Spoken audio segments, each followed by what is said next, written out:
was just over a year ago, in October 2022, when a scheduled £157 catchweight fight between sons of legendary rivals Conor Benn and Chris Eubank Jr.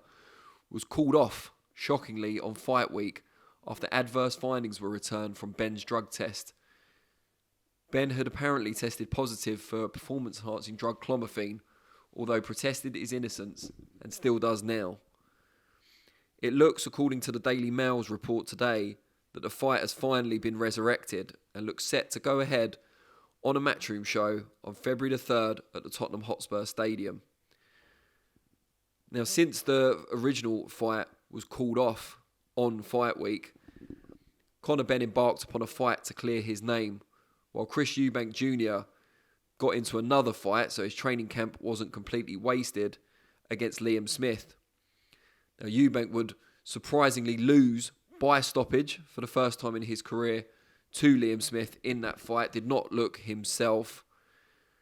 And it looked at that point like any future fight between Conor Benn and Chris Eubank Jr. Benn, of course, unable to fight back then.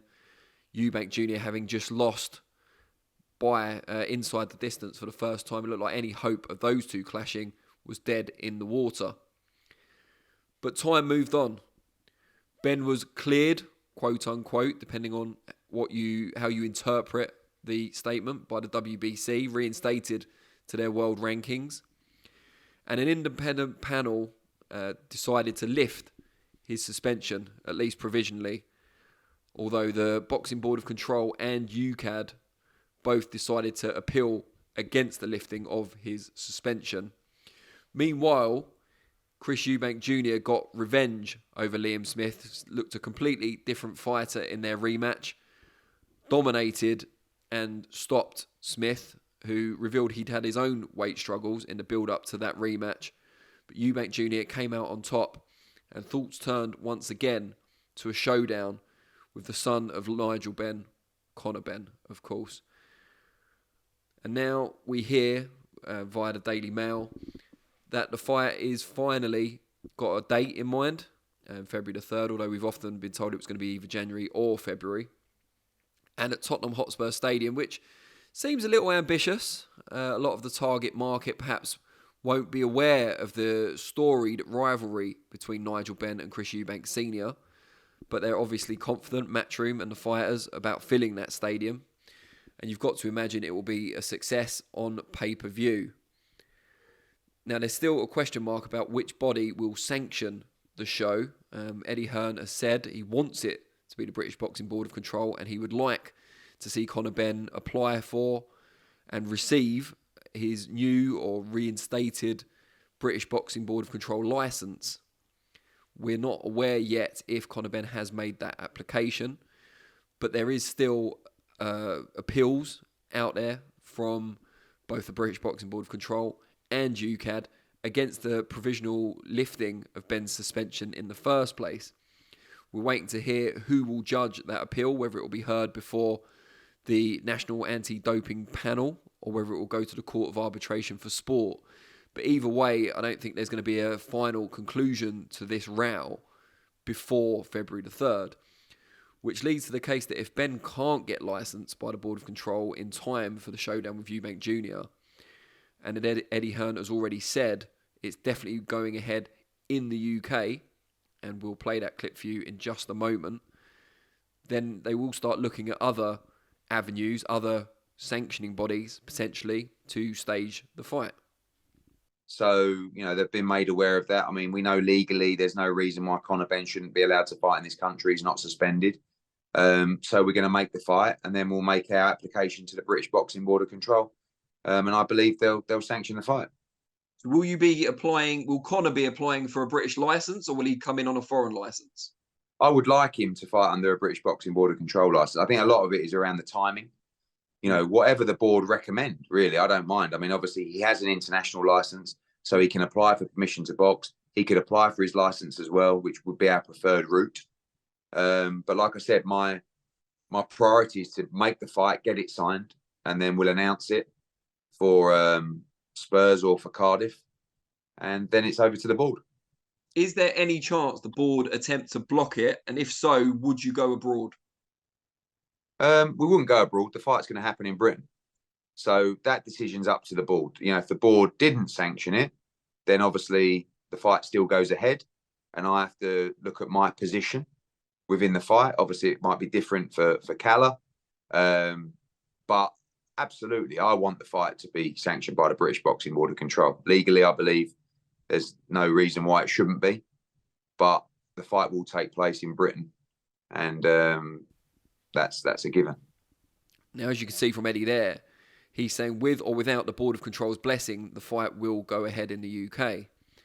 There is precedent for this, of course. Frank Warren, he won't like this comparison being made, but he put on the fight between David Haye and Derek Chisora outside the auspices of the British Boxing Board of Control, albeit for very different reasons.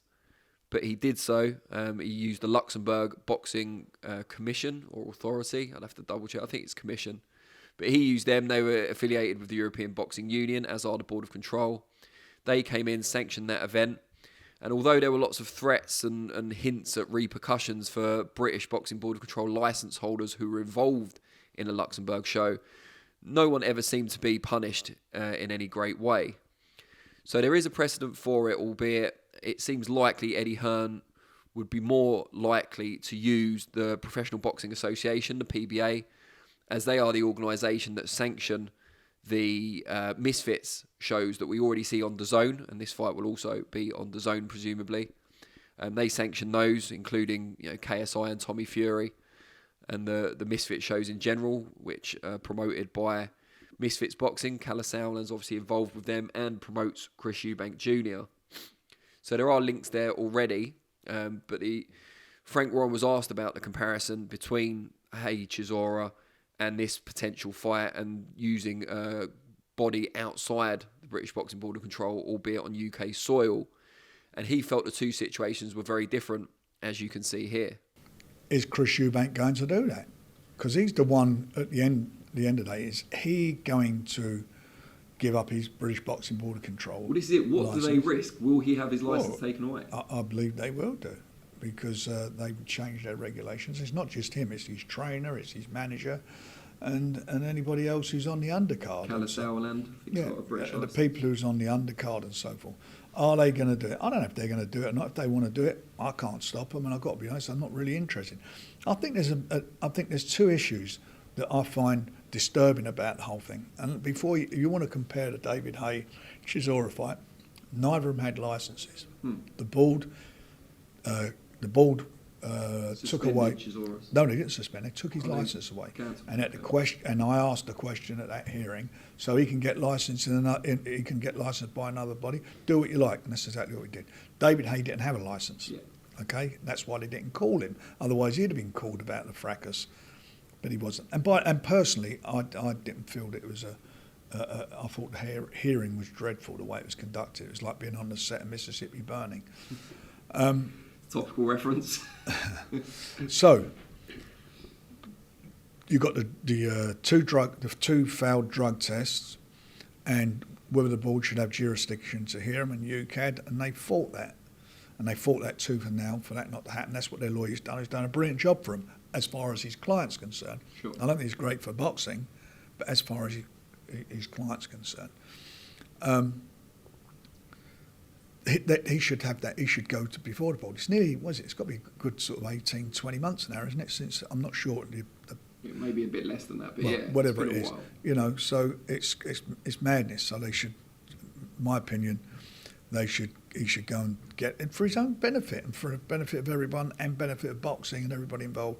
Go and have the hearing. And even if you can't explain why the stuff was in your system, I would think by now it'd be a retrospect ban, as they always do, because it's at the time of you failed, sure. And you probably have about 3 months to go. So why do this? If they give him a 2-year ban, I don't know. So now you know what Frank Warren thinks, and you know what Eddie Hearn thinks. We'd like to know what you guys think. Let us know in the comments below whether you feel this fight should go ahead, given the history involved. And if you feel it will go ahead, who's going to come out on top, in your view? Let us know, and we'll keep you updated with any more breaking news.